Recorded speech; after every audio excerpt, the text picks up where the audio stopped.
Hello everyone, তো তোমরা তো আগের মিনি ব্লগে দেখেছো যে আমি বাপের বাড়ি এসেছি। আর এখানে আসা মানে সমস্ত কিছু আমার পছন্দের খাবার। তো বাবাকে এসে আগের দিন রাতেই বলেছিলাম যে অনেকদিন চিংড়ি মাছ খাই না, তো চিংড়ি মাছ কিন্তু বাবা নিয়ে চলে এসেছিল।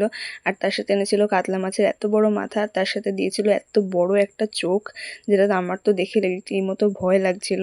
আর এখানে খিচুড়ি স্কুল থেকে কিন্তু খিচুড়ি আর আলু চচ্চড়ি দিয়েছিল, আর সেটার সাথেই মা এখানে করে দিয়েছিল লাউ চিংড়ি, সেটা দিয়ে সকালের টিফিনটা করলাম।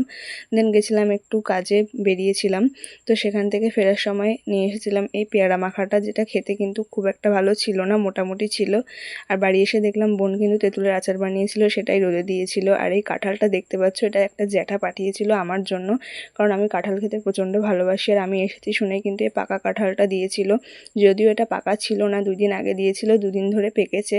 আর মা এটা ছাড়ানোর পরে কিন্তু দেখলো বড় বড় বেশ পিস বেরিয়েছে।